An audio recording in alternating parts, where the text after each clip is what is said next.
Regu, Rusa, kursus mahir, pembina pramuka, mahir tingkat lanjutan golongan penggalang, akan menjelaskan tentang sejarah pramuka pasca perang 1945 sampai 1960, struktur organisasi gerakan pramuka, struktur gugus depan, dan struktur pasukan penggalang.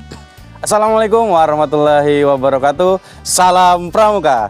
Bertemu lagi dengan Regu Rusa. Nah, Regu Rusa kali ini akan menjelaskan terkait tentang sejarah pramuka pasca perang, yaitu di tahun 1945 dan 1960. Lalu kita juga akan menjelaskan tentang struktur organisasi gerakan pramuka yang akan dilanjutkan dengan struktur gugus depan dan pasukan penggalang. Penasaran bagaimana penjelasannya? Yuk simak video berikut ini. Tentang sejarah pramuka pasca perang. Hal ini ditandai oleh penyatuan 100 organisasi kepanduan di Indonesia. Nah, dalam hal ini terbagi dua periode, yaitu periode konsolidasi dan periode federasi dan perkembangan. Periode konsolidasi terjadi pada tahun 1945 sampai 1950. Pada periode ini sempat dilarang oleh Jepang gerakan kepanduan yang ada di Indonesia. Namun pada akhirnya pada tanggal 28 Desember 1945 terbentuklah Pandu Rakyat Indonesia. Di periode federasi dan perkembangan tahun 1950 sampai 1960. Di tahun 1951, Ikatan Pandu Indonesia, dan pada tahun 1953 diakui kepanduan anggota dunia. Itulah tadi pemaparan sejarah pramuka pasca perang dari tahun 1945 hingga tahun 1960. Lalu bagaimana struktur organisasi gerakan pramuka? Berikut pemaparannya. Struktur organisasi gerakan pramuka. Pertama ada Presiden Republik Indonesia sebagai pramuka utama dan Mabinas.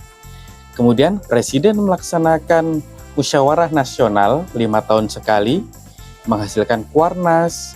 Kemudian di bawahnya ada Lemdiknas dan DKN.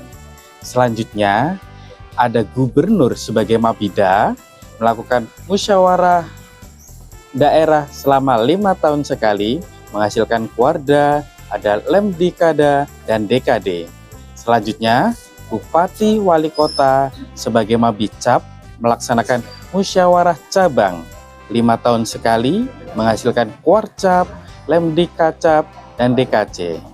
Selanjutnya, ada Camat sebagai Mabiran, kemudian melakukan musyawarah ranting 3 tahun sekali, menghasilkan Kuaran dan DKR.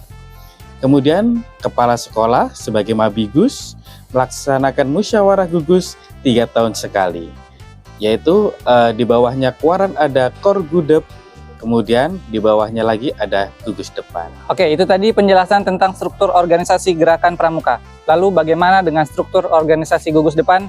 Berikut penjelasannya. Baik, sekarang saya akan menjelaskan tentang struktur gugus depan. Baik, yang pertama tentunya adalah Ketua Mabigus. Nah, di bawah Ketua Mabigus ini ada 5 yang menemani beliau. Siapakah dia? Yang pertama, Wakil Ketua. Yang kedua, ada Sekretaris. Yang ketiga, Ketua Harian. Yang keempat, Bendahara. Dan yang kelima, anggota. Setelah itu, masih ada lagi komponen di bawahnya. Yang paling terlihat adalah di Ketua Harian. Nah, dari Ketua Harian ini terdapat lagi 5 susunan dari gugus depan. Yang pertama adalah Ketua Gudep Putra, dan yang kedua Ketua Dewan Kehormatan Putra, yang ketiga adalah Ketua BPKG, yang keempat adalah Ketua Dewan Kehormatan Putri, dan yang kelima adalah Ketua Gudep Putri. Nah, dari 5 itu masih ada lagi susunan di bawahnya. Nah, kita lebih rinci lagi ya. Oke, kita mulai dari yang pertama adalah Ketua Gudep Putra. Siapa aja yang di bawahnya? Yang pertama ada pembina penggalang. Dari pembina penggalang ada pembantu pembina penggalang, dan di bawahnya regu penggalang. Nah, sekarang kita lewat lagi yang di bawah ketua harian 2. Yang kedua adalah ketua Dewan Kehormatan Putra. Siapa yang ada di bawahnya? Yang pertama adalah wakil ketua, dan yang kedua adalah sekretaris, dan yang ketiga adalah anggota. Setelah itu ada lagi di bawah lagi ketua harian, yaitu ketua BPKG. Siapakah yang ada di bawahnya? Adalah yang pertama wakil ketua, yang kedua sekretaris, dan yang ketiga anggota. Setelah itu masih di ketua harian, yang keempat adalah ketua Dewan Kehormatan Putri. Siapakah yang ada di bawahnya? Yaitu wakil ketua, sekretaris, dan anggota. Dan yang terakhir nih, yang nomor 5. Setelah di bawah ketua harian ada ketua Guda Putri. Siapa yang ada di bawahnya? Tentu saja yang pertama adalah pembina penggalang putri. Siapakah di bawahnya? Pembantu pembina penggalang putri, dan yang di bawahnya regu penggalang putri. Nah, selanjutnya kita akan mengetahui tentang apa aja sih yang ada di struktur penggalang. Struktur pasukan penggalang. Kita ketahui bahwa penggalang mempunyai struktur dengan Kamabigus. Siapakah Kamabigus? Kamabigus adalah Ketua Majelis Bimbingan Gugus Depan yang dijabat oleh Kepala Sekolah. Kemudian di bawah Kamabigus ada struktur sekretaris, wakil ketua, dan bendahara. Di mana wakil ketua mempunyai garis kerja kepada pembina gugus depan, pembina penggalang, pembantu pembina penggalang, dan dewan penggalang yang terdiri dari beberapa orang. Kemudian dewan penggalang membawahi pratama, di mana pratama juga mempunyai struktur di bawahnya adalah regu putra dan regu putri. Demikian struktur pasukan penggalang yang harus kita ketahui.